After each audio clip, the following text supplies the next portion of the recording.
Bueno, había propuesto esta masterclass, esta clase especial de hebreo bíblico, porque me parece importante que se entienda un poquito más sobre la profundidad de lo que es el idioma en sí, ¿sí? Normalmente, aunque hay ciertas características entre el hebreo moderno y el hebreo antiguo, eh, no es lo mismo el diálogo en hebreo moderno con sus frases a lo que es el hebreo antiguo y sus modismos. Si bien muchas cosas todavía se conservan, pero otras no. En especial a la hora, por ejemplo, de escribir determinadas cosas o el significado que tienen ciertos conceptos, no necesariamente lo mismo. De manera que para el uso, pues es más apropiado, digamos, entender si el tipo de hebreo que se quiere estudiar es un idioma, un hebreo convencional, el que por ejemplo, hoy día hablan los israelíes, el que es más propio, por ejemplo, para la televisión, los noticieros, las ciencias, la educación académica, todas esas cosas, ¿no? Es un hebreo particular. Pero si ya nos vamos a la Biblia, pues hay algunas connotaciones. Para empezar, pues algunas cosas pues digamos que ya se entiende, ¿no? Que supongo que cualquiera que quiere conocer el idioma lo habrá buscado, lo habrá investigado, que el hebreo tiene 22 letras, 5 de ellas le llamamos sofit, o sea que están al final, sof quiere decir al final. El alfabeto en sí, o el alefato, se compone de 22 letras. Las consonantes son las que normalmente imperan, ¿sí? Son preponderantes, y las vocales rara vez aparecen dentro de una palabra. No quiere decir que en todos los casos sea así, pero bueno, es así. Y tenemos, por ejemplo, las principales vocales que son la Aleph, la Vav, que a veces hace de vocal o U, a veces hace consonante V o V. La I también es vocal, la Ain también hace de vocal, es una A o una E alternativa. La Vav, como digo, tanto es O como es U. Por ejemplo, en inglés algunas veces lo ponen como W. La I a veces se pone como la llamamos Y. Sí, bueno, esas serían las consonantes. Luego está es muy característico encontrar una especie de hebreo que podríamos decir hebreo cursivo, que es el que normalmente se escribe en Israel. Y estos caracteres, como lo vemos aquí, es el de escritura de máquina o de computadora, ¿no? Es el clásico del hebreo antiguo, o sea, un tanto modernizado, pero un poquito. En realidad se parece bastante dentro de esta progresión que ha tenido el idioma. Entonces, a lo mejor en manuscritos van a encontrar el hebreo así, que es el hebreo que en Israel pues, van a ver en el periódico, que van a encontrar en carteles, lo que nosotros podemos definir como mayúsculas, pero no son exactamente mayúsculas, porque en Israel no existe el alternar entre mayúscula y minúscula, pero de un modo u otro podemos decir que lo que en Occidente es como la escritura del médico, que escribe así de forma cursiva, de forma rápida, es el hebreo más convencional que la gente trata. Esto es como la forma de la caligrafía típica de que encuentras en un teclado, que encuentras conmigo en un cartel, en la escritura mecanográfica, ¿no? En los libros, etc. Bueno, entonces la cursiva es la característica. Lo mismo como nosotros utilizaremos la minúscula o la mayúscula, algo parecido, pero nosotros, por ejemplo, de la excepción, por ejemplo, del latín, utilizamos minúsculas y mayúsculas de forma alternativa. En hebreo no. En hebreo, si se utiliza la cursiva es porque es una cuestión muy poco académica, digamos, ¿sí? Muy social, muy heterodoxa, digamos. Y en cambio la otra sí sería una línea. Entonces son como dos líneas de escritura que no la mezclas, ¿sí? En cambio, como decimos, por ejemplo, en Occidente, en inglés o en español, a veces en un mismo escrito, a veces pone una mayúscula, minúscula, mayúscula, minúscula, minúscula, después de un nombre que empieza por mayúscula, no, eso es en hebreo. Hay una caligrafía específica. Si es un documento, se escribe con esos caracteres, y si es algo como una lectura, como uno puede decir una escritura de barrio o social o algo típico entre las personas que se conocen entre ellos, que no es oficial, entonces sí tienen esa forma de escribir como nosotros diríamos que escriben los médicos, ¿no? Más de cursiva. Entonces hay una gran diferencia entre cursiva como tal y otra lo que sería una letra mayúscula y una letra minúscula. Entonces, mayúscula y minúscula, eso no existe, solo existe esta escritura. Y luego, como digo, de forma extraoficial, por así decirlo, está lo que es una escritura cursiva, ¿vale? La cursiva no la van a encontrar en el hebreo antiguo, pero sí es cierto que en la progresión del idioma se encuentra también la raíz de dónde vino, de dónde dimanó lo que podríamos llamar la escritura cursiva, ¿no? Entonces, aunque parece que a simple vista no se parecen, en realidad han ido evolucionando. De hecho, uno mira la Aleph actual y no se parece mucho a la Aleph, por ejemplo, fenicia. En cambio, mira la Aleph en cursiva y sí se parece un poco más a la Aleph cursiva, perdón, a la Aleph fenicia, ¿no? Conceptos importantes, igual que el árabe se escribe de derecha a izquierda, ¿sí?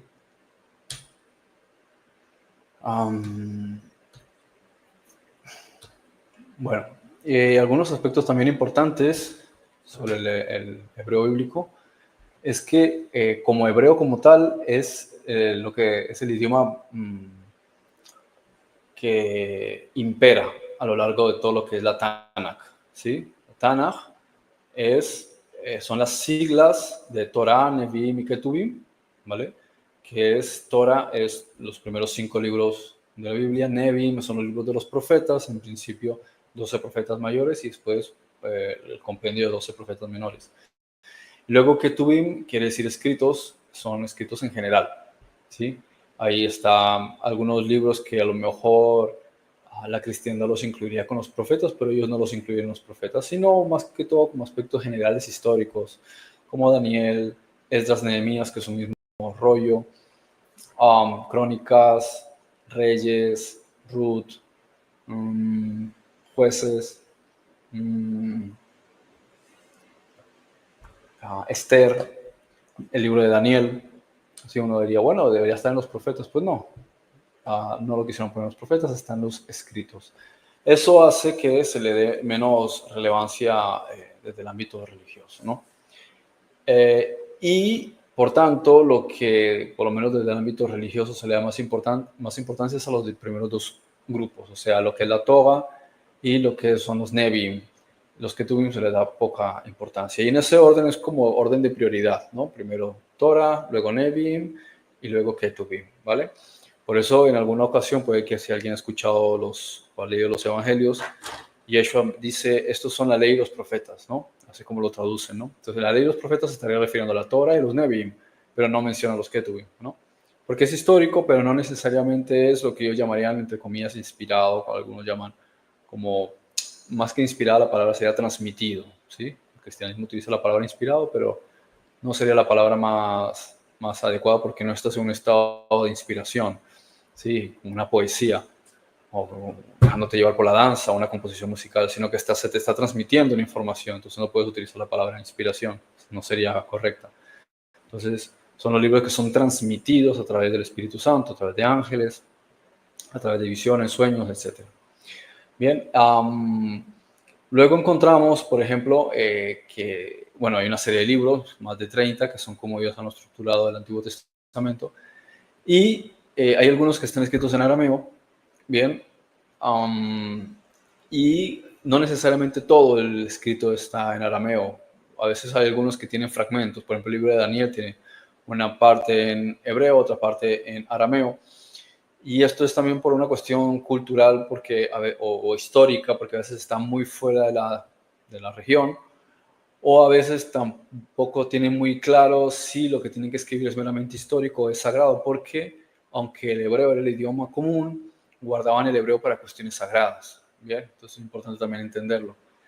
Y si bien no distan demasiado los dos idiomas, más o menos lo entiendes. Es como cuando escuchas a una persona hablar o a alguien que pronuncia el latín despacio, o que te hable en portugués, o te hable en italiano, o puedes entender incluso, yo qué sé, escuchas a alguien decir algo, o algunas frases cortas o bien pronunciadas, lento, en catalán, en euskera, o en gallego, puedes a lo mejor decir, a lo mejor esta palabra se refiere a esto, entonces te puedes familiarizar con el idioma en poco tiempo, incluso si interactúas durante X tiempo con personas que hablan estos idiomas, incluso italiano o portugués. Entonces, lo mismo pasa con el arameo, no dista tanto de que se pueda entender. Entonces, el que habla hebreo si lee un manuscrito en hebreo, dice, bueno, lo va a entender. Entonces, de manera que llega un momento en que se pueden manejar los dos idiomas dentro, o en el pasado, ¿no? En esa cultura. Hoy día no se maneja el arameo, es lo que se denomina una lengua muerta. Pero las reglas principales más o menos siguen. El alfabeto es el mismo, la forma de escritura es de derecha a izquierda, igual que el árabe. ¿Vale? ¿Qué otra cosa es importante? Bueno, esos puntos que ven a veces en los escritos, como es el caso de, a ver si lo puse aquí, a ver, aquí no se ve. Aquí se puede ver más que debajo de las letras hay unos puntos, eso se llama nekudot, ¿sí? Nekudot es puntito, ¿vale? Y hay diferentes tipos de nekudot.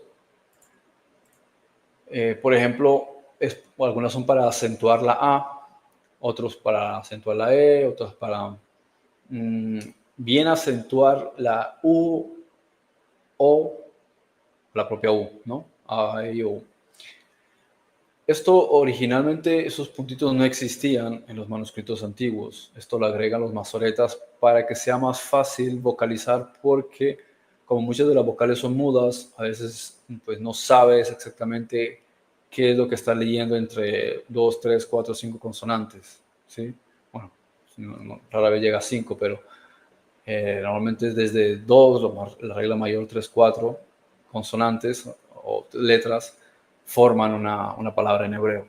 Entonces, como a veces no sabías, era mucho más fácil. Aún así, bueno, facilita la lectura, pero de vez en cuando, por ejemplo, para uno que estudia las cosas de forma cabalística, ¿sí? O sea, de la cábala, es importante no considerar, no tener en cuenta las nekudot para poder para poder profundizar más en lo que es el escrito, ¿no?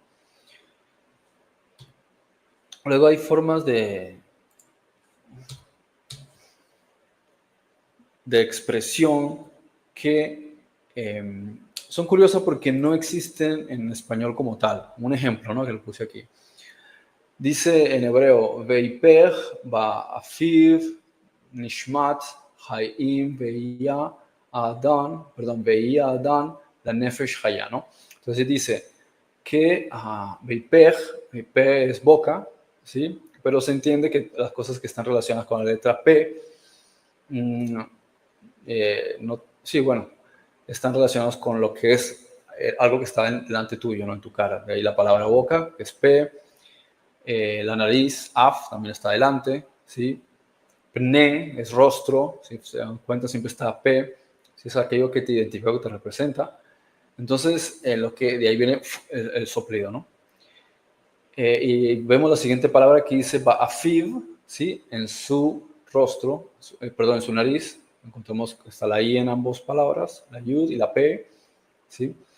Entonces, delante de él, en su nariz, dice que sopla, nishmat, viene de neshima, que es el aliento, la cuestión de la respiración.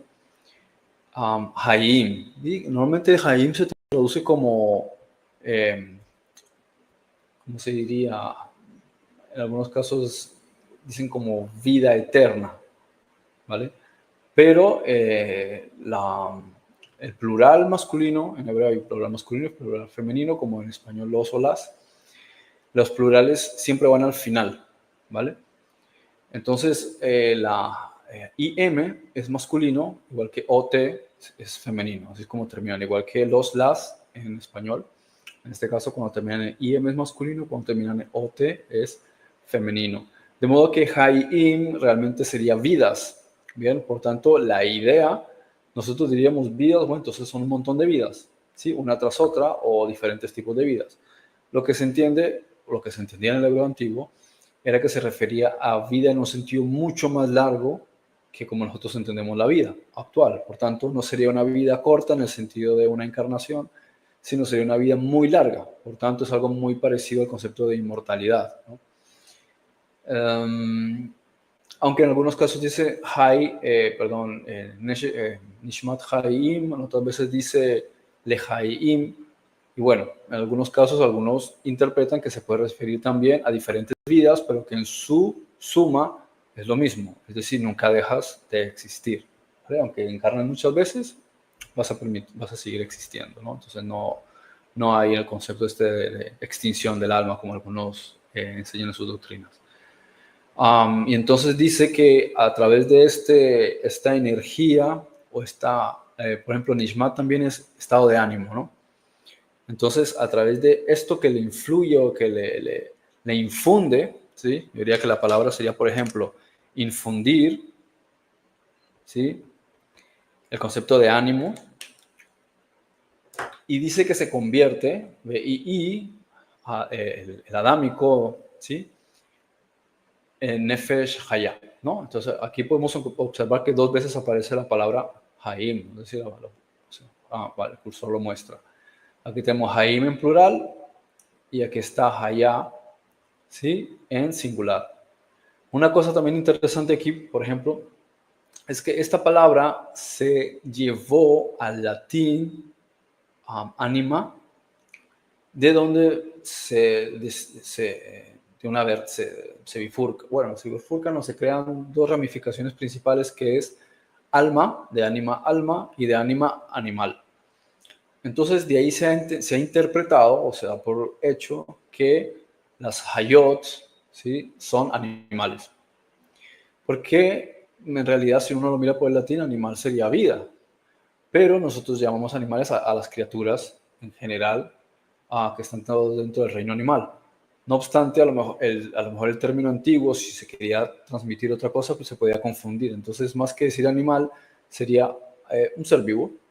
Por tanto, un ser vivo podría ser un ser humano, que no es un animal. Entonces ahí se genera también una confusión. De ahí que algunos creen que todo lo que subió en el arca de Noé eran animales, pero ahí no te está diciendo que fuesen animales, porque la palabra animal no existe en hebreo. Entonces dice, subieron muchos seres, ¿sí? Muchos individuos, muchas criaturas, ¿sí? Puede que animales, personas, lo que sea, pero seres en los cuales hay vida, ¿sí? Normalmente se entiende que caminan. Esos son los que subirían, no necesariamente eran solamente una cosa, ¿no? Y es bueno hacer esa aclaración, ¿vale? Otra cosa también importante es, por ejemplo, aquí Adam lo asocian con un individuo, ¿bien? Pero aquí tiene la H delante, que se utiliza para lo que en español diríamos artículo, ¿no? Que sería el, la, los, ¿bien? Entonces aquí está diciendo el, Adán, ¿bien? Por tanto, no se está refiriendo a una persona con nombre propio, sino que se está refiriendo a un concepto que se llama Adam, ¿bien? Ahora ahora profundizo un poquito también más en eso, porque de hecho lo tengo por aquí. Ajá, está aquí. Que dice, hagamos, ¿sí? Ahora vuelvo con lo anterior, ¿sí? Aquí dice, por ejemplo, hagamos Adam, así que voy a profundizar un poquito más en este concepto. Pero antes de llegar a eso, quiero terminar con esta diapositiva, ¿no? Que Adam se refiere a la humanidad, no a humanidad en el sentido de lo que significa del latín, que es del humus, ¿sí? O sea, que es un ser hecho de materia física, mucho menos en el sistema jurídico, que ya les he explicado eso en otras clases, sino lo que es el ser adámico. Y prefiero utilizar la palabra adámico porque es más indicada para el término, ¿no? Quiere decir que es de la raza de Adán, no quiere decir que sea un tipo ahí como Tarzán, que andaba en taparrabos, no, sino que es la raza. Adán es la raza, la humanidad, ¿vale? Puede ser negros, chinos, etcétera, etcétera. No es solamente un individuo, porque uno diría, ajá, ¿y cómo va a salir de un solo hombre y una mujer todas las razas, no? Entonces eso no tiene mucha lógica, ¿no? No, Adán era negro y Eva era rubia, pues entonces había tenido un hijo con la mezcla de ambas características, pero no se explica dónde están los asiáticos, por ejemplo, ¿no? Y demás, ¿no? Entonces hay muchos fenotipos, muchas características distintas en las personas, no se puede explicar que vengan de un mismo hombre y una misma mujer, ¿no? Entonces, por eso dice el Adán, o sea, el individuo, el ser, puede referirse a todos ellos. Además que tiene la M al final. También es importante también considerar que eso puede también ser una connotación o una amplitud.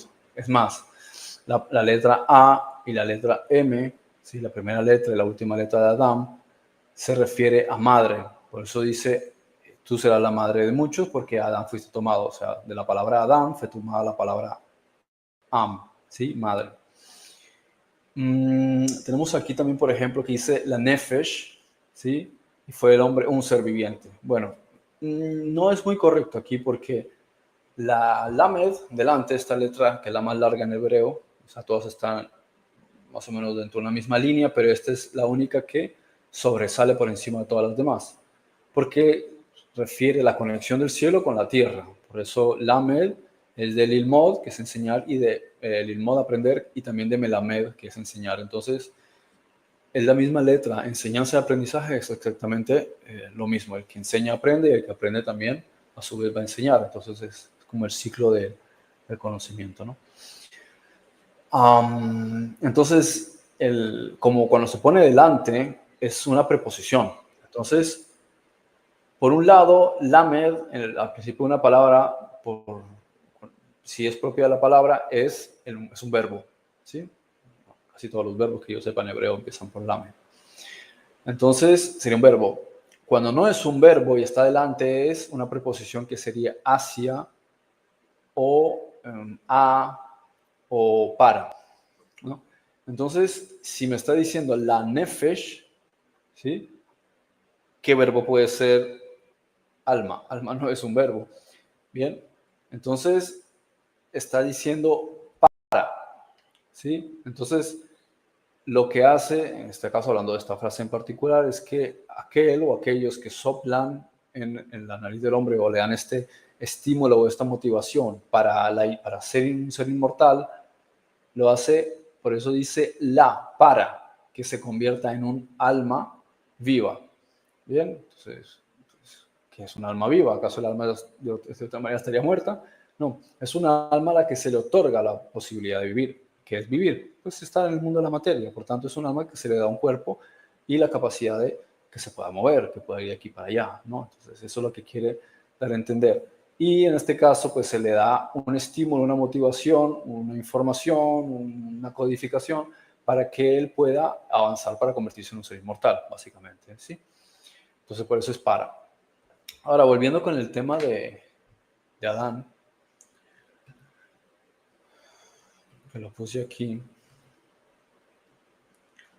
Por ejemplo, dice que el Elohim, ¿no? Hagamos al hombre a nuestra imagen y semejanza, una frase clásica, ¿no? Pero tiene un par de cosas que es importante mencionar.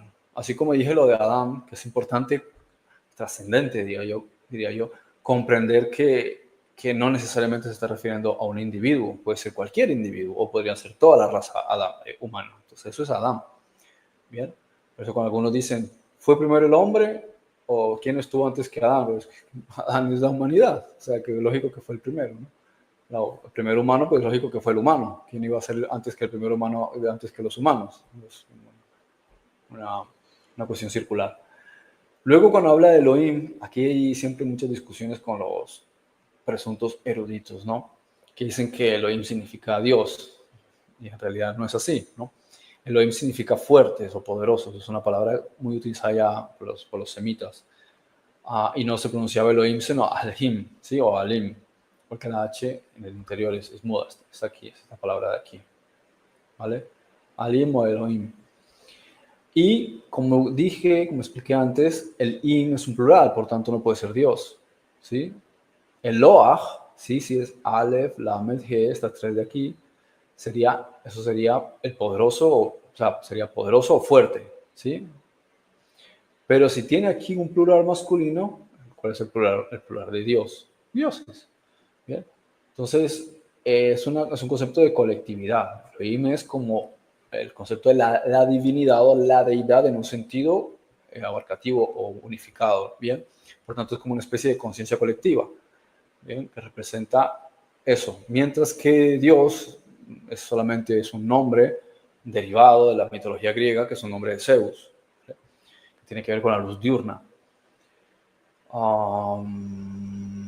Entonces sí, bueno, es un plural. De hecho, a veces dicen los Elohim Ajerim o los dioses diferentes. Entonces no es Dios diferente, sino dioses diferentes. Bueno, ubíquense, ¿no? Por tanto, es un concepto tanto plural como singular. Lo que quiere decir que es una conciencia colectiva, un ser, o sea, un grupo de seres o un grupo de conciencia que están representando una unicidad o una unidad. ¿Vale? Bueno, dice, hagamos a Adán. La traducción dice, a ver, pone aquí, hagamos al hombre nuestra imagen conforme a nuestra semejanza, dice, por ejemplo, Reina Valera del año 60, ¿no? Y aquí, por ejemplo, dice al hombre. Bueno, esto también genera muchas confusiones o muchos errores. Y las he visto, por ejemplo, en cierto ámbito de la cristiandad, cuando ellos dicen que había un individuo en la antigüedad que le llamaban el ángel de Jehová, y de ahí han creado ciertas vertientes, no me acuerdo si son no sé si los calvinistas, o bueno, y otras denominaciones que se creen que era, como digamos que el alma de Yeshua, de Jesús, antes de haber encarnado como le llama Yeshua, Jesús de Nazaret y Joshua. Y dice, no, porque ahí dice el ángel de Jehová. Claro, pero es que si buscas el artículo él en el texto, no existe. Entonces dice un ángel, ¿sí? A veces dice uno, ¿sí? Pero normalmente si no está la especificación del artículo él, no existe en el texto, ¿no? No existe, entonces, ¿por qué dice el ángel? Sino un ángel. Si no está el artículo, la H, antes de la palabra, no se considera que sea uno, ¿sí? Perdón, no se considera que sea él, porque no hay artículo él, ni la, ni los, sino que es uno cualquiera, o sea, aquello o aquel, ¿sí? Aquella cosa, puede ser cualquiera, ¿no? Entonces no es que hubiese un tipo llamado, uno que era el ángel de Jehová, sino que había un ángel que apareció y había un ángel que apareció y había un... A veces eso se encuentra también en las traducciones, que suele generar una confusión. Y lo mismo pasa con Satán, ¿sí? A veces uno lee el texto en español y dice, porque apareció Satán. Y dices, ¿apareció Satán? Y miras el texto y dice, aquí no apareció ningún Satán. Aquí lo que está diciendo es que hubo oposición, ¿sí? En algún caso dice el opositor, ¿vale? Entonces ya como que genera un mitologema respecto de una palabra que no se entendió correctamente. Y de ahí, pues, mucha mitología que en el cristianismo respecto de un presunto ser demoníaco superpoderoso. Aquí, por ejemplo, dice Adam. No hay artículo, como vimos en el anterior. ¿Sí? Vamos a ir para atrás para que se vea lo que quiero ejemplificar. Aquí, como ven, a ver, aquí está el artículo. ¿Lo ven? Esta letra de aquí, la letra G, que sería como la H, es artículo. Entonces dice aquí el Adam, es decir, el adámico o el hombre. Aquí está el Adam. Pero aquí no está. ¿Sí? Si miran aquí otra vez las tres letras, aquí no está la G y la H, Adam. Entonces, ¿por qué dice hagamos al hombre? No, aquí no dice al hombre, sino hagamos hombre. ¿Vale? En todo caso, sea que diga el adámico o un adámico, se entiende que la palabra adámico entonces ya existía. Es como si yo digo, voy a crear un cohete, pero lo digo en el siglo XII. ¿Sí? La gente diría, ¿un qué? Un cohete. ¿Y eso qué es? Nadie ha visto un cohete jamás, ni siquiera la palabra existe. Entonces, ¿por qué si el hombre no existía dicen vamos a hacer un hombre? Cualquiera que imaginémonos a los dioses ahí entre ellos. Uno dice, hagamos al hombre, hagamos a un hombre. Los demás dirían, ¿un qué? No, un ser humano. ¿Qué es eso? No, es un tipo que es así, se parece a nosotros, con los ojos, con dos patas, ¿no? Que anda a dos pies, perdón, que tiene manos, y que se va a parecer a nosotros y va a ser así, así, así. Ah, vale, ok, y le voy a llamar Adán. Ah, ok, tiene sentido. Pero aquí no dice nada de eso, automáticamente dice Adán, por tanto el tipo ya existía, Adán ya existía, pero ellos ¿qué hacen? Hacer a un Adán a su imagen y semejanza. Quiere decir, yo ya he visto, digamos, un Lamborghini. Entonces le digo a mis amigos que son ingenieros, oye, hagamos un Lamborghini, pero con nuestras propias ideas. Ah, entonces hacen un Lamborghini con base en sus propias ideas, pero el Lamborghini ya existe. Entonces lo que ocurre aquí es que copian algo que ya existe, pero lo hacen parecido a ellos. ¿Ok? Y de ahí que diga Kadmu, ¿sí? Que es lo que traducen como, ¿sí? Como nuestra semejanza, pese aquí dentro está la palabra Dam. sangre, es decir, genealogía. O sea, hagamos un individuo con nuestra sangre, ¿sí? Entonces crean a alguien de su estirpe. Por eso dice que fuimos hechos hijos de Dios. ¿Cómo vas a ser hijo de Dios si no es por una genealogía? Porque aquí te lo está diciendo, ¿sí? Fuimos hechos con base a un parámetro de ADN de este Elohim, ¿vale? Y aquí también tiene una palabra importante, Batselemnu, ¿sí? Que dice imagen, ¿sí? Selem es apariencia, quiere decir que cada vez que nos miramos al espejo, estamos viendo a los Elohim, ¿sí? Porque tenemos la misma apariencia, lo mismo con los ángeles, ¿sí? De ahí que muchas veces en la Biblia aparecía un ángel y la gente no sabía que era un ángel. ¿Por qué? Porque se confundía por la apariencia. Entonces el exterior, aunque el interior, la parte orgánica no sea la misma, en la apariencia exterior sí es, ¿sí? Y aquí te dice que, a pesar de todo, hay una correlación genética. Bueno, estos son algunos puntos importantes que he querido mencionar. Bien. André, creo que se está metiendo el audio. Bueno, André comenta por aquí, al leer el hebreo en la Biblia, si cambia los contextos a diferencia de cuando la traducen, por ejemplo, al español. Ejemplo de, bueno, ahora mismo no sé, no he anotado nada de eso, pero hay muchísimos casos en donde se traduce una palabra y uno dice, sí, y hay palabras incluso que cuando las traduces dicen significa una cosa, pero en el contexto significa exactamente lo contrario. O sea, y dices, wow, ¿y yo cómo puedo saber eso? Tendrías que ser lingüista antiguo para poder distinguir qué es lo que me está diciendo, porque es una palabra que en ese sentido es una cosa, pero luego, y eso pasa también en algunos casos, por ejemplo en el griego o en el latín, ¿sí? Que hay algunas palabras que uno dice, significa esto según el diccionario, pero lo que estaban diciendo ahí culturalmente significa exactamente lo opuesto, ¿vale? ¿Cuál es la importancia de la numerología y la sumatoria de cada letra hebrea? ¿Esos números pueden darnos más significados? Sí, claro, pueden dar mucho más significados. Y uno puede ampliar y comprender muchísimo más. Por ejemplo, tienes ahí el nombre Adán. La letra A es la primera, es el número 1. Dam, la Dalet es la cuarta, tienes el 4 también. Luego Mem es la decimotercera. Pero como los números se van sumando de 10 en 10 y de 100 en 100, como puse aquí, a ver, lo puedes ver aquí abajo, ¿sí? Tienes el orden de las letras, ¿sí? Del 1 al 22, incluyendo pues las letras finales, las sofit, que son la K final, la M final, la N final, la P final y la Tzade final, la TZ. Bien, aquí están aquí también, ¿no? Esta que se ve aquí, la Tzade, es esta, pero cuando está al final, cuando llega al final de una palabra, se ve como más larga. Esta que está aquí es la P, y cuando está al final de una palabra, se pone más larga. Está la Nun, cuando está al final de una palabra, se ve más larga. Está la Kaf, cuando está al final de una palabra, pues se ve más larga. Y aquí la M, la Mem, cuando está al final de una palabra, se cierra. En vez de abrirse como las demás y alargarse, se cierra. Porque este es el agua superior del mundo y este es el agua inferior del mundo. ¿Sí? Está como cerrado. Bien, las aguas superiores y las aguas inferiores. O las superficiales y las de los abismos, como se quiera ver. Entonces vemos que hay un orden de las letras. Ese es el orden alfabético. Pero cuando llegan a 10, hay otro sistema que es el más convencional en Cábala, que es de 10 en 10, el sistema decimal. Cuando llegan a Kuf, ya es un sistema centesimal. Y por ejemplo, las Sofí también se computan como si fuesen centesimales, ¿no? Entonces aquí está, por ejemplo, de Adam. Mira, aquí tenemos la A, tenemos la D, ¿sí? La segunda A se pronuncia, pero no se escribe. Entonces tenemos vocal, consonante y aquí la otra consonante, Mem. Es la decimotercera. Entonces tenemos el 1, el 4, nos dan 5, 13, 18. Algunos suman, también es otro sistema, todos números, así que 18 sería 9, 1 y 8. Bien, que es un número de eternidad, de gestación, etc.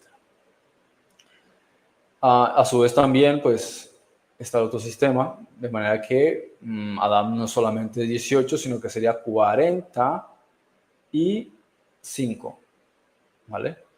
45, y de hecho si miramos los cromosomas genéticos nuestros, también son 45. Hay uno agregado, pero solo es determinante, Se activa o se desactiva para saber si el cuerpo va a ser masculino o femenino. Pero en realidad son 45, ¿no? Y si tomas 45, 4 y 5, nuevamente es 9. Ahí donde encuentras que tiene que haber una correspondencia, un cómputo correlacionado, ¿no? Y entonces tú tomas 45, que bueno, aquí también lo puse en esta tabla, ¿sí? Y puedes encontrar que hay otras palabras que tienen el mismo número. En algunos casos, cuando los números son pequeños, pues puede ser una infinidad de cosas que se parezcan. Cuanto más grande es el número, pues estadísticamente es poco probable que se parezca a otra palabra. Y a veces, cuanto más dista el número, pues se alinea, ¿no? Tiene una semejanza. No obstante, no es una cuestión determinante. Es importante encontrar otras correlaciones. Es como un análisis médico. Puedes mirar por encima de las cosas, pero para que sea una decisión adecuada, pues es bueno consultar a otros médicos. Lo mismo aquí, es bueno consultar otros datos para buscar correspondencias o correlaciones entre diferentes cosas, porque es una manera de ampliar la información, ¿sí? Que se está transmitiendo a través del texto, porque el hebreo antiguo lo que tiene es que se toma de la Biblia, y la Biblia se entiende que desde la Torah, ¿sí?, en adelante es lo más fidedigno, es decir, que ha sido transmitido sin casi alteraciones y por encima de todo de forma casi que directa, transmitida por Malachim, o sea, por seres fuera de este mundo, ¿no? Entonces, la información sería como si te la estuviese transmitiendo un ser increíblemente avanzado que va a saber perfectamente qué ha querido codificar en cada letra, en cada frase, en cada sílaba, en la forma en la que se escribió el texto, ¿sí? Las diferentes, la conformación también de la sintaxis, la semántica misma, o sea, hacer un análisis morfosintáctico de una oración dentro de la Biblia, especialmente de la Torah, incluso los Nevi'im, te va a poder transmitir una cantidad enorme de información y tú puedes saltar con la letra de izquierda a derecha y vas a encontrar lo mismo. Porque es otra cosa que también ocurre, que viene de mucho atrás, mucho tiempo atrás, ya con, por ejemplo, la lengua siria o babilónica, con el acadio, el sumerio, y era que los caracteres se podían transmutar de posición y seguían teniendo casi el mismo significado, ¿sí? Mientras eso en español no lo puedes hacer. Si tú coges la palabra amor y transmutas las letras y te pones Roma, y no tiene nada que ver lo uno con lo otro. Pero en esos idiomas sí, y lo mismo pues numéricamente, no va a cambiar si cambias el número, el valor del número, perdón, de la letra no va a cambiar si la pones a la izquierda o a la derecha. Entonces la pronunciación de Elohim es Salim. La pronunciación semítica, sí, antigua, se parecía más a eso. Las letras hebreas tienen poder, pronunciarlas tienen un efecto positivo o negativo en nuestras vidas. Eso es relativo. Sí es cierto que a lo que mencioné antes, de cómo, o del concepto de insuflar aliento en la nariz de Adán, es un mensaje codificado que se refiere a haber introducido unos elementos en nuestra capacidad de vida, ¿sí? Porque cuando nosotros leemos vida en hebreo, muchas veces vida y alma son sinónimos, porque en ciertos sentidos se están refiriendo a la capacidad de poder existir, bien que el alma no depende del cuerpo, ya existe de por sí, pero la experiencia de vida es lo que nos podemos referir, que es el hecho de que pues, un fantasma pues existe, pero al no tener un cuerpo no puede disfrutar ni de un vaso de agua, entonces no puede disfrutar de ese tipo de cosas. Entonces el disfrute, como se entiende la vida, es un disfrute, una experiencia de vida, entonces está con el concepto de alma, y por tanto la capacidad de poder trascender y de la inmortalidad y todo eso, pues es el concepto que se trata de integrar aquí en la frase del Génesis. Pero también incluye el hecho de que si la vida está asociada con el vehículo que tienes para poder experimentar la vida, el vehículo en sí, la información no la tiene codificada en el alma, la tiene codificada en el ADN. Por tanto, esta capacidad de poder trascender, mejorar o evolucionar está también muy conectada directamente con las experiencias que estás viviendo en el cuerpo físico, por tanto también los códigos que hay dentro del cuerpo físico. Y estos códigos están relacionados con la lingüística. Entonces, cuando una persona lee más, estudia más, se esfuerza a la búsqueda del conocimiento, especialmente la parte literaria, es como si estuviese activando unos parámetros que están dentro de sus cadenas helicoidales, ¿no? En el ADN. Pero aún más tiene que ver con ciertos idiomas en particular. Por ejemplo, y esto creo que ya lo he mencionado muchas veces, que lo relativo a la estructura de una lengua antigua como el hebreo o a un sonido de vibración como es el sánscrito, activan ciertos parámetros que están codificados en el ADN. De esa manera, cuando estás estudiando, o estás aprendiendo, estás buscando conocimiento que tiene que ver con la escritura, una escritura en general, literatura, estás activando determinadas cosas en el ADN. Y cuando lo haces, por ejemplo, con una lengua como el hebreo, estás consiguiendo activar aún más estos principios y esto genera, digamos, una especie más de amplitud en la capacidad de discernimiento. ¿Vale? A ver, entonces la raíz hebrea, el soplo de vida, significa que el alma entra a un cuerpo, experimenta la vida. Es una de las muchas razones, ¿sí? También, como estoy diciendo, es una capacidad, una codificación dentro del ADN para poder el ser humano trascender o mejorar a través del conocimiento intelectual. Es un plus, es decir, te sirve como empuje. También necesita la parte del desarrollo de la psique, pero eso te sirve como ayuda, ¿sí? El desarrollo de la inmortalidad, la posibilidad de poder ser inmortal, es como que está escondida en nuestro ADN, entonces ayuda a la búsqueda de cierto conocimiento complementado con las disciplinas psíquicas, ¿no? Vale.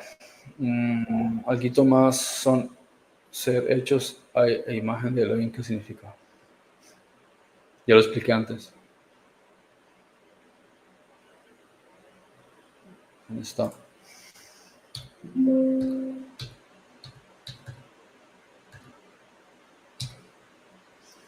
Aquí. La hechura es una construcción literal, ¿sí? Se hace algo. Normalmente se dice, no, se hizo de la nada.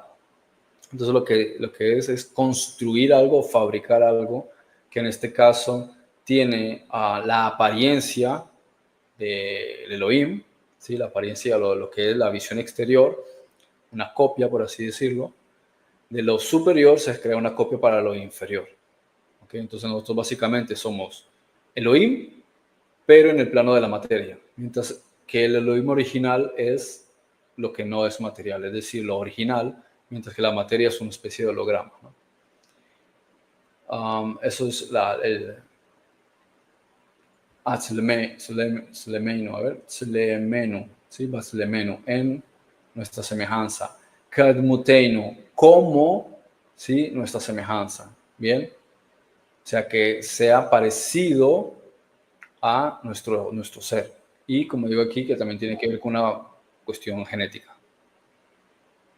Somos el holograma de la mente colectiva. Bueno, es importante siempre aclarar cuando decimos somos, si nos estamos refiriendo al envoltorio o si nos estamos refiriendo al alma. Bien, eso es muy importante enfatizar porque no es lo mismo. O sea, yo me puedo subir en un automóvil Renault, pero yo no soy un automóvil Renault. Yo soy quien soy. El vehículo solamente es lo que yo estoy tripulando en el momento. ¿Vale? Entonces, que el cuerpo se parezca a cierta raza que se llama Elohim es una cosa. Que yo sea el cuerpo es un error. Yo no soy un cuerpo. ¿Sí? Soy un alma que temporalmente estoy en un cuerpo que tiene una apariencia determinada. ¿Sí? Bueno, seguimos entonces. Aquí puse otras diapositivas, por ejemplo, Ezequiel 28. Características. Bueno, me gusta encontrar algunas curiosidades, como es el caso aquí de Ezequiel 28, que lo puse tanto en hebreo como en hebreo, perdón, perdón. Aquí arriba está en hebreo y aquí está la versión aramea, pero con caracteres hebreos, ¿sí? Para que se pueda entender. Entonces, como vemos, hay una similitud. Aquí encontramos et y aquí encontramos et. Se parece, ¿no? Aquí, por ejemplo, dicen Melech, ¿sí? Aquí, por ejemplo, dicen Karub, o sea, va variando algunos conceptos que se dicen de forma diferente, pero lo quería poner para que se vea también. Aquí, por ejemplo, dice Kodesh en hebreo y en arameo dice Kodesha, ¿sí? hay una semejanza, ¿no? Aquí Kodesh otra vez. ¿Qué otra palabra que se parezca? Bueno, por lo menos ya encontramos dos palabras, et y Kodesh, que son bastante aproximados, ¿no? Tienen cierta similitud en los dos idiomas. Luego, por ejemplo, tú, esta es también una cuestión que genera a veces confusión. Et es una forma de decir aquello, ¿sí? O aquello que es, o eso, o aquello, o el asunto de lo que estamos hablando. Esto en particular, se dice et, la cosa o el objeto, el aspecto a lo que nos referimos. En español no existe algo tan parecido para traducir et. Pero las mismas dos letras, que es la primera y la última letra del alfabeto hebreo, et, ¿sí? Se parece al sonido ot, que es señal. Y no solo eso, es la forma de decir tú a una mujer. A un hombre sería ata, en el caso de mujer sería et. Y en arameo no es ot, sino at, señal, ¿no? Entonces, a veces aquí, por ejemplo, se genera una confusión en el caso de Ezequiel 28:14, porque el traductor, lo podemos encontrar en latín incluso, tu cherub extentus et progens, y dice tú, querub, excelente o grandioso. En español traduce Reina Valera, tú, querubín grande protector. Bien, mientras que en griego no dice meta tou hero fk de en orei hago a guión feu, no tiene nada que ver, aquí no está diciendo lo mismo, ¿no? Y es el hecho de poner aquí tú, querubín grande protector, ponen aquí, pero eso no está diciendo, porque et no es una expresión para referirse a un individuo, a una persona, sería si estuviese hablando con una mujer. Entonces tendría que haber dicho ata, no at, ni et. Et, por ejemplo, cuando pronuncias et, es también en una ubicación, ¿sí? O respecto de algo, ¿no? Como he dicho. Entonces, et kerub, ¿sí? Es en cuanto al kerub, ¿bien? Y el kerub no es solamente un ser, o sea, hay varios seres dentro de ciertos planos dimensionales, dimensiones, como los, yo qué sé, los Galgalim, los Sofanim, los Sarafim, los Hayot, y después están también los Karubim, ¿no? Entonces el Karubim tiene unas características, ¿no? Tiene, dentro de esas dimensiones y esos volúmenes, de esos contrastes y como sea que ellos se vean en esas dimensiones, pues son unos seres que tienen X cantidad de alas, que tienen pues unas características específicas de esos seres en esa dimensión. Y a imagen de eso, en el plano físico y no tan físico, ¿sí? Un intermedio, porque no todo es físico o no físico. O sea, no solamente son dos dimensiones, me refiero, en este universo, son más de 7. Entonces, en un punto entre nosotros y una dimensión superior, se fabricaban ciertos medios de transporte inspirados en el Kerub, porque como tenía alas, era algo volador, ¿no? Entonces el Kerub, y que de hecho esos conceptos ya vienen de la cultura acadia, el Kerub o el Amazu, como le llamaban, no solo era un ser especial, muy, muy interesante, sino un medio de desplazamiento. Así como nosotros tenemos los barcos, también los dioses tenían sus propios barcos con los que subían y bajaban del cielo. Eso lo vemos. Ezequiel habla también de eso como una forma de rueda. Pues había una forma que tenía ala, unos alerones, entonces eso le llamaban Kerub, y en una parte de los salmos creo que dice, y subiste y bajaste en el querubí y te elevaste en las alas del viento, ¿no? Entonces él se estaba desplazando en un medio volador, ¿no? Una especie de avión, ¿sí? Entonces el querub era una especie de avión antes de que existiesen los aviones, o sea, un avión de hace miles de años. Entonces, como pueden existir barcos que tenían los dioses, que dicen los egipcios que bajaban en barcos, pues también aviones, pero no se tiene que parecer al concepto que nosotros tenemos hoy día, ¿vale? Porque si incluso te dice que andaban en caballo, no diría que hacen un tipo en un caballo, ¿no? Porque apareció un ser del cielo en un caballo, ¿sí? Apocalipsis. ¿Y para qué necesita un ser del cielo un caballo? Es que se teletransporte o baja en una nube. Aún así, hasta la nube es primitiva, ¿para qué necesita una nube? Si las nubes son solamente una condensación de agua que está justo encima de nosotros, que tiene eso que ver con un mundo celestial. Es porque utilizan símbolos, ¿sí? Para referirnos cosas de ahora. Oh, vi un carro del cielo y sus carruajes, como dice el libro de los reyes sobre el profeta Elías, ¿no? Dice que vio un carro que lo recogía. ¿Y por qué un carro? ¿Para qué necesita un Dios un carro? Son símbolos y referencias de que ellos también se desplazan en algo, no simplemente van, se teletransportan de un sitio a otro. Entonces, et kerub quiere decir respecto del kerub, y ahí continúa diciendo mi mishhat, ¿sí? Que estaba ungido o que en un sitio especial, ¿no? Entonces no está diciendo que no estaba diciendo a ese individuo, tú eres un querubín protector, no, le está diciendo, tú estabas en el lugar, o sea, tú que eras una persona ungida, estabas en el lugar donde se guardaban los querubs, o sea, en el hangar. Bien, pero bueno, como digo, son conceptos a veces complicados porque el propio traductor diría, esto se me escapa, ¿sí? Es una cuestión compleja. Pero es bueno entender el concepto de Ed porque aparece en muchas ocasiones. También aquí otra cosa interesante, ¿no? Ya nos quedan unos minutos antes de concluir, pero vamos bien. Es esta de Isaías 14:12, ¿no? Que dice en español, la versión latina, ¿cómo caíste del cielo, oh lucero, hijo de la mañana?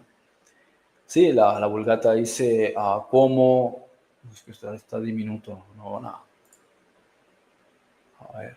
Como sidisti del caelo Lucifer, qui mane orebatis, curriusti interram qui vulnerabas gentes.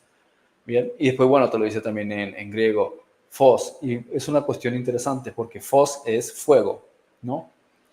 Sí, exepesen, ekthou, o Urano es del cielo, ¿no? Eósforos, aquí lo llaman eósforo, ¿sí? En latín le dicen Lucifer, ¿sí? Aquí le dicen lucero. Las traducciones no tienen nada que ver. Mira, aquí el arameo, por ejemplo, dice Siftan, que es lo que han traducido como que se parece a Satan, ¿sí? Pero Siftan, que se refiere a un ser brillante y distinguido. Bueno, en fin. Y aquí está el hebreo. Y el hebreo, que esto es lo que nos interesa, dice nafalt, ¿cómo caíste? Cuando se refiere a caer, se refiere a alguien que ha descendido de sus valores, su integridad, sus principios, pero también que ha desertado, ¿no? El concepto plural de los nefilim, ¿sí? Los desertores, los caídos, que también se utiliza para algo grande, como el hebreo napil, nafil o nafal, ¿sí? Pil, de hecho, es elefante, ¿no? Un animal grande. La N y la P casi siempre están asociadas con algo que se cae, que desciende. De ahí para la palabra misma de nefesh, el alma. ¿El alma qué es? Es una conciencia, un ser superior que ha descendido al plano físico. Bien, dice Mishmaim, ¿sí? De los cielos. Fíjense, cielos siempre aquí es en plural. Heilel, que es algo parecido al brillo, a la estrella de la mañana, como algunos lo llamaban, también se asocia con un canto o algo muy excelso, bonito. ¿Sí? Entonces no es un nombre, incluso tiene la G delante, Ha y Lil, ¿sí? Aquel que Lil, por ejemplo, y Lil es otro tema también extenso de tratar. Y luego aquí, a donde quería ir, ¿no? Dice Ben Shahar, ¿no? Que le dicen a hijo de la mañana. En realidad, el concepto Ben Shahar era una cuestión, un concepto muy, pero muy antiguo, que aunque los hebraístas lo asocian con determinados conceptos, o a veces ellos tienen ánimo de ofender, se inventan muchas cosas, ¿sí? O le tratan de dar interpretaciones a cosas que no es así, ¿sí? Los Ben Shahar, y lo vamos a encontrar en otras culturas y otros mitos antiguos, ¿sí?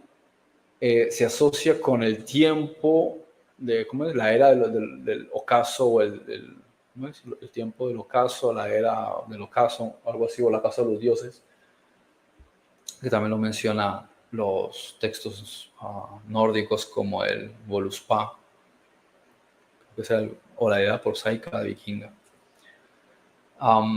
Que fue el tiempo cuando los dioses bajaron a la tierra, ¿no? Y habrían bajado en diferentes ocasiones. Por eso Génesis 6 dice, y había caídos en la tierra, o Nephilim, ¿sí? En aquel entonces, y aún más antes de que ellos hubiesen venido. Quiere decir que ya había seres que no eran de este planeta que habían venido, aun cuando los Nephilim habían bajado. O sea, había Nephilim que bajaron, tuvieron hijos con las humanas, pero aún así ya había de los Nephilim de épocas y de eras anteriores en la Tierra, ¿no? Entonces, ese tiempo, la era del ocaso, ¿sí? Es a lo que se está refiriendo, que él descendió en aquella época con esos grupos. Otra cosa importante entender, y esta es la más relevante aquí antes de concluir ya, que la palabra ben, aunque significa hijo, se refiere a una colectividad, por ejemplo, o a un destino, o una razón, o un propósito al que se va a llegar también, ¿no? Entonces, cuando decimos Ben Israel, quiere decir es un hijo de Israel, por tanto, hoy día diríamos un israelí. Si dijésemos un Ben Moab, que lo vamos a encontrar en la Biblia muchísimas veces, porque es en realidad así como se escribe, Ben Moab, ¿qué es lo que pone el traductor? Amonita. Sí, a veces puede decir Amonim o Amonit, ¿sí? Pero muchas veces dice Ben Amon, ¿sí? Igual que vemos Ben Israel, los hijos de Israel, ¿sí? Entonces, ¿quiénes son los hijos de Israel? Ya no son los hijos de Israel, si esos se murieron hace muchísimo tiempo, porque los siguen llamando, a los israelitas los siguen llamando Bnei Israel, ¿sí? Porque es toda la colectividad, son todos los descendientes, entonces es todo el grupo. Por tanto, Ben X cosa, son todos, es toda la colectividad, ¿no? Por eso cuando alguien dice, no, Jesús era Dios, porque la Biblia dice era el Hijo de Dios, si tú buscas el texto, dice Bnei Elohim, te está diciendo Ben Elohim, quiere decir hijo de los dioses, por tanto, es hijo de los dioses, pero ¿de cuántos dioses va a ser? El hijo tiene un padre y una madre, porque pertenece a una colectividad. Entonces se te está diciendo que un Bnei Elohim es alguien de la raza de Elohim, por tanto es un Dios. No es que sea el hijo de Dios, sino que es un Dios porque pertenece a la colectividad. Entonces lo mismo, un Bnei Israel puede ser cualquier tipo que pertenece al pueblo de Israel. Pero aún más, podemos encontrar que a veces dice Bnei Mot, y alguien diría, es el hijo de Mot, el dios del Hades. No, se está refiriendo a que estás destinado a morir. Que estás destinado a morir, que tiene que ver destinado con Ben. Sí, esas son formas de referir. Por ejemplo, o Ben Hayá, ¿sí? Un hijo de la vida. ¿Qué significa un hijo de la vida? ¿Sí? Que va a ser un heredero de la inmortalidad. Bien, entonces todos estos conceptos a veces en español no significan nada, nadie lo va a entender, un hijo de la vida. Pero en hebreo se entiende que dependiendo del contexto es el destino, el propósito o la colectividad de alguien. ¿Sí? Por tanto, el Hijo de Dios, por ejemplo, somos todos, porque todos somos Bnei Elohim. Bien, bueno.